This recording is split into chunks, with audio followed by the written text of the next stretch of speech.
Hello दोस्तों, मैं दिनेश कुमार आप सभी के अपने यूट्यूब चैनल ज्ञान की दुनिया में स्वागत करता हूं। आज हम मैथ्स के ऐसे टॉपिक लेके आए हैं जहां से प्रत्येक प्रतियोगी परीक्षा में आपसे प्रश्न पूछे जाते हैं। आज हम पढ़ेंगे एसआई और सीआई के बारे में। तो सबसे पहले पढ़ेंगे एसआई के बारे में। एसआई और सीआई के बारे में पिछले वीडियो में हमने एसआई और सीआई के बीच के अंतर को देखा था कि एसआई क्या होता है, सीआई क्या होता है, एसआई किसे कहते हैं, सीआई किसे कहते हैं और दोनों में क्या अंतर होता है।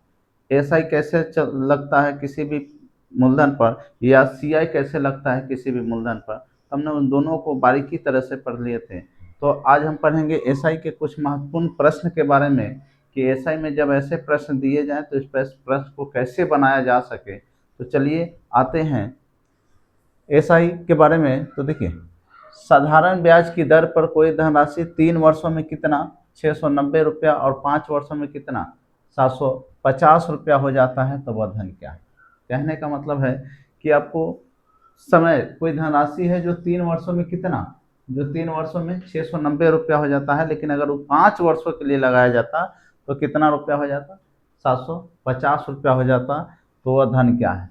यानी एक ही धनराशि है, उसको दो अलग अलग समय के लिए दे दिया गया। क्वेश्चन है कि एक धनराशि अगर उसको 3 वर्षों के लिए हम लगाते हैं तो हमें कितना रुपया प्राप्त होता है, 690 रुपया। लेकिन फिर कहा जा रहा है कि अगर 3 वर्ष ना लगा के 5 वर्ष में 5 वर्षों के लिए लगाते तो कितना 750 रुपया प्राप्त होता जाता है। तो पूछ रहा है कि वह धन क्या है। तो जब भी ऐसे प्रश्न दिया रहा है कि एक धन को दो अलग अलग समय में जब लगाइएगा तो दो गो मिश्र धन आपको प्राप्त होगा। तो याद रखिएगा, अब हमको कैसे मालूम कि मिश्र धन है यह, तो जब भी हो जाता है या हो जाएगा ऐसा केस रहे तो मिश्र धन होता है, ठीक ना। मिश्र धन का फॉर्मूला हमने पिछले वीडियो में बताया था, सब चीज़ों का फॉर्मूला बता दिया है। तो यहाँ से समझिएगा, इसको हम लिख सकते हैं P प्लस SI 3 बराबर 690। 690 क्या है कि यहाँ देखिए, ये 690 क्या है, मिश्रधन है। मिश्रधन कैसे है, इसके लिए पिछले वीडियो को जाकर देखिए। तो P प्लस SI कितना 3, SI 3 का है, क्या कि कितने वर्ष के लिए हम लगाए हैं, 3 वर्ष, यानी 3 वर्ष का साधारण ब्याज। तो P प्लस SI 3 बराबर कितना 690। और दूसरा क्या दिया है, P प्लस SI 5 की बात करें तो कितना 700 कितना 50, ये दो दिया गया। ये बड़ा है, ये बड़ा है तो इसको ऊपर मान लीजिएगा। तो ये माइनस माइनस माइनस ही खत्म, 5 में से 3 जाएगा, क्या बचेगा SI 2 बचेगा, नीचे वाले को ऊपर मान लीजिए। यहाँ बात कीजिएगा तो यहाँ कितना बचेगा 60 बचेगा, ठीक है। यानी ये क्या निकला समझ में आया, ये 2 साल का SI निकल के आया। कितने साल का, 2 साल। जब भी ऐसे प्रश्न दिया रहे तो हम एक कैसे क्यों लिखें, क्लियर है। क्या कि प्रिंसिपल में जब SI 3 साल को जोड़ते हैं तो हमें कितना प्राप्त होता है 690 रुपया। और जब उसी प्रिंसिपल में 5 साल का ब्याज जोड़ते हैं तो 700 कितना 50 रुपये, ठीक है। तो जब दो इक्वेशन हमें मालूम है तो क्लियर।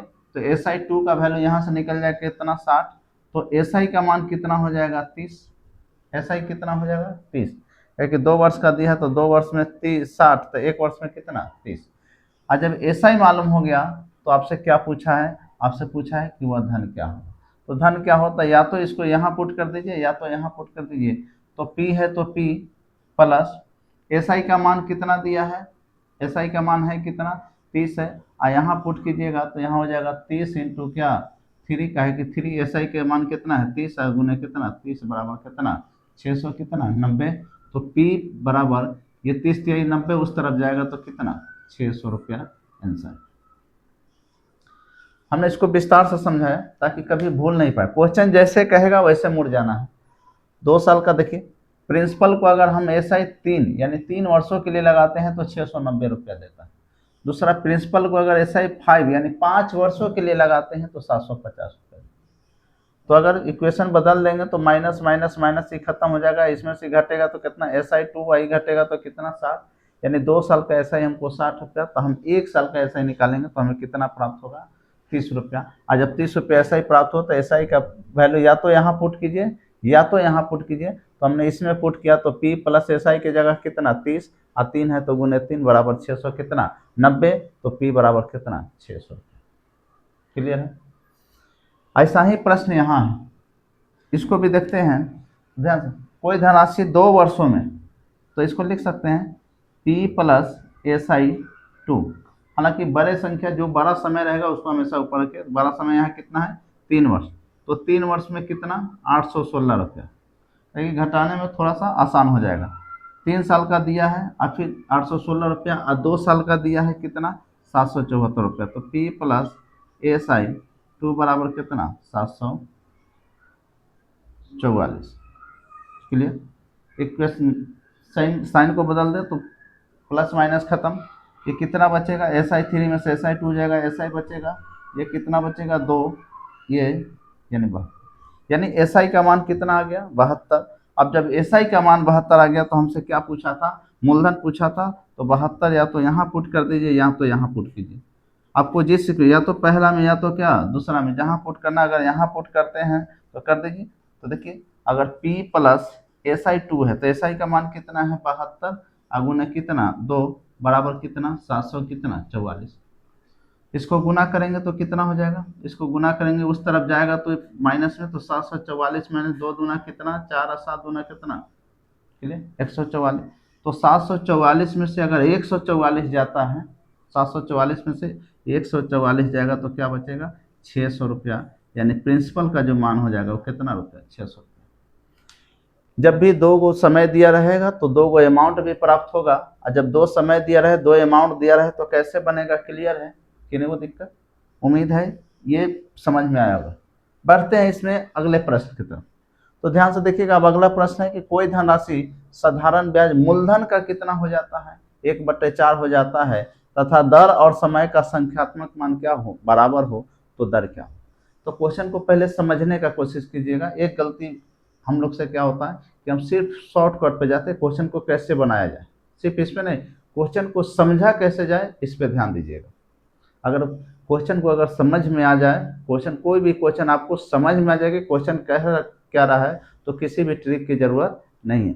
जैसे इस क्वेश्चन को देखिए, बोल रहा है कि कोई धनराशि, कोई धन का पर साधारण ब्याज, जो साधारण ब्याज हमें प्राप्त हो रहा है मूलधन का कितना है, साधारण ब्याज मूलधन का 1/4।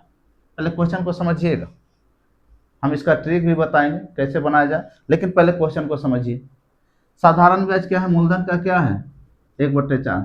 बोल रहा है कि रेट और टाइम, रेट और क्या टाइम का संख्यात्मक मान क्या है बराबर है। इसका मतलब होता है कि संख्यात्मक मान बराबर का मतलब होता है कि रेट और टाइम हमेशा आपस में क्या रहेगा बराबर रहेगा।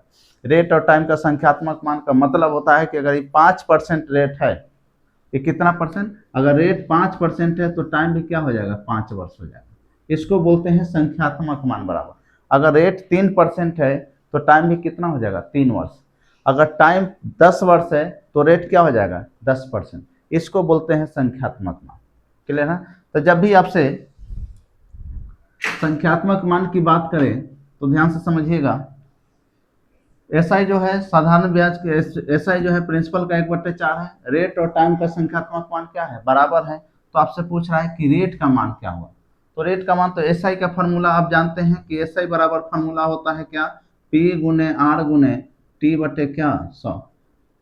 देखते रहिएगा, हम आपको ट्रिक भी बताएंगे लेकिन समझ लीजिए, ठीक है ना। SI का मान क्या दिया है, SI का मान दिया है P गुने 1/4। P का मान क्या है कुछ नहीं, R P का मान P, रेट का मान दिया है, रेट और टाइम का मान संख्यात्मक मान क्या है बराबर है। लेकिन हमसे पूछ क्या रहा है, रेट पूछ रहा है। तो जब रेट पूछेगा तो टाइम को भी क्या बदल देंगे रेट में। अगर रेट पूछ दिया तो टाइम भी किस में बदल जाएगा, रेट में बदल जाएगा, ठीक है। अगर टाइम पूछा तो टाइम भी किस में बदल जाएगा, रेट में। संख्यात्मक मान का मतलब यही होता है। तो ये हो जाएगा, रेट पूछ रहा है तो R² बटे कितना 100, P से P खत्म, कि कितना बार में 25 बार में, तो R बराबर कितना परसेंट 5%। ये इसका आंसर। फिर से समझिएगा, SI क्वेश्चन जैसे कहेगा वैसे करना। SI जो है प्रिंसिपल का कितना है 1/4 है, रेट और टाइम का संख्यात्मक मान क्या है बराबर है। तो SI का फॉर्मूला होता है P गुने R गुने T बटे 100। तो हम T को भी R का है कर दिए। तो जब संख्यात्मक मान बराबर होता है, जो प्रश्न में पूछे उसको भी, अगर दर पूछे रेट पूछा है तो टाइम को भी क्या बनना पड़ेगा रेट का है कि सब संख्यात्मक मान बराबर है तो कोई किस में भी बदल जाए कोई दिक्कत नहीं। लेकिन जब रेट पूछे तो टाइम को भी किस में रेट में बदल। तो जब फार्मूला पे पुट करें तो रेट का मान कितना 5%। लेकिन जब इसको ट्रिक से अगर पढ़ेंगे तो देख लीजिए, जब भी आपसे रेट पूछेगा तो रूट बस याद रखिएगा, रूट अंडर कितना है 1/4 अगुने कितना 100, 1/4 गुने क्या 100। ये फार्मूला, ये ट्रिक जो है ये रेट के लिए भी लागू होता है, रेट का भी यही होगा, टाइम का भी क्या यही होगा।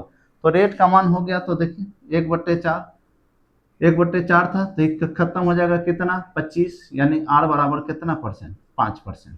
ठीक है, ये समझने के लिए था कि क्वेश्चन कह क्या रहा, ये ट्रिक है उसका, क्लियर है ना। तो आप ऐसे चाहे ऐसे बना सकते हैं, लेकिन क्वेश्चन समझिएगा क्वेश्चन क्या बोला है, क्लियर।